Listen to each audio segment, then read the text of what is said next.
Welcome to my YouTube channel.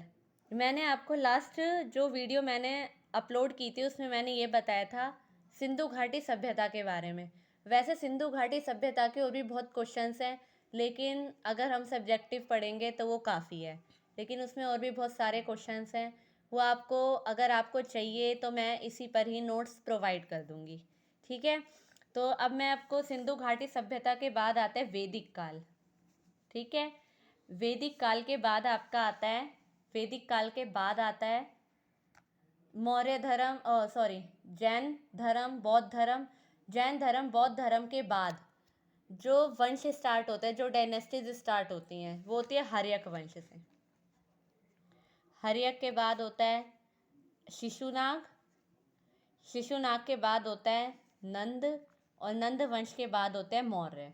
मैं आज आपको मौर्य वंश के बारे में बताऊंगी। एक्चुअली वैसे बहुत सारे वंश हैं एंशिएंट हिस्ट्री के अंदर, प्राचीन इतिहास के अंदर, लेकिन जो सबसे मेन मेन है, जैसे मौर्य वंश बहुत मेन है। ठीक है, विजयनगर साम्राज्य बहुत मेन है। आपका गुप्त गुप्त वंश है, वो भी बहुत मेन है। तो इन तीनों से बहुत ज़्यादा क्वेश्चंस आते हैं, इसलिए मैं आपको मौर्य वंश के बारे में सबसे पहले बताऊंगी। अब मौर्य वंश की स्थापना किसने करी थी, मैं उसके बारे में आपको बताती हूँ। ठीक है, सबसे पहले नंद वंश के बारे में हमें थोड़ा सा पढ़ना पड़ेगा।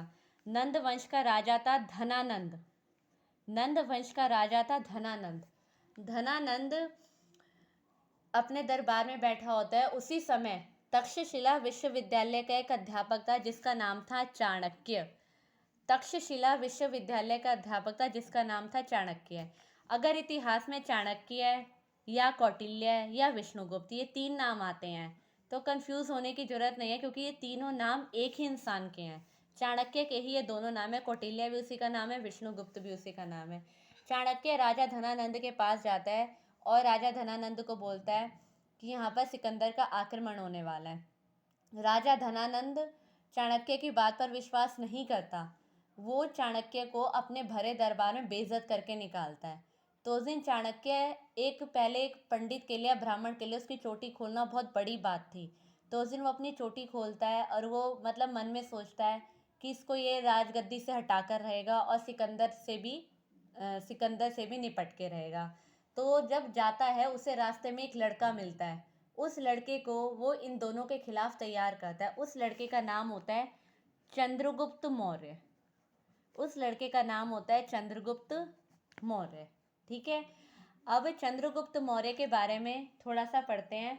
अब हमें ना चंद्रगुप्त मौर्य जो थे, उन्होंने अपने वंश का नाम मौर्य ही क्यों रखा।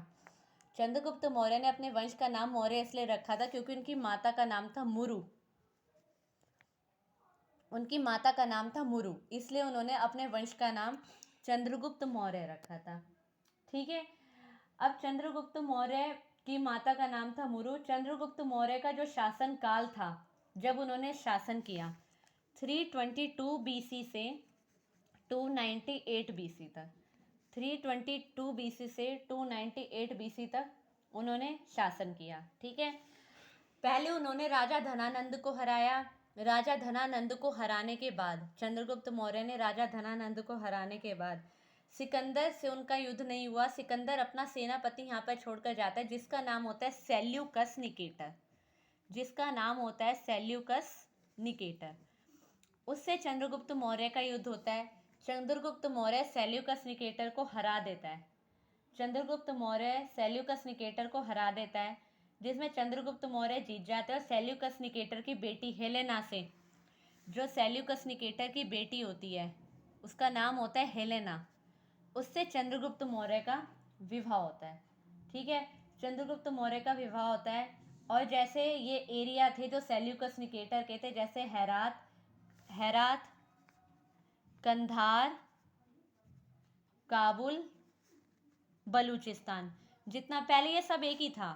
जब ये एंशियंट हिस्ट्री की हम बात करते हैं, अफ़गानिस्तान, बलूचिस्तान और पाकिस्तान ये सब एक ही था। ठीक है, तो ये 4 एरिया होता है, ये चंद्रगुप्त मौर्य को उपहार में देता है। कौन? सेल्यूकस निकेटर अपनी बेटी के दहेज में ये सारी जगह चंद्रगुप्त मौर्य को देता है। अब चंद्रगुप्त मौर्य भी उन्हें एक रिटर्न गिफ्ट देते हैं, जैसे तो 500 हाथी देता है सेल्यूकस निकेटर को।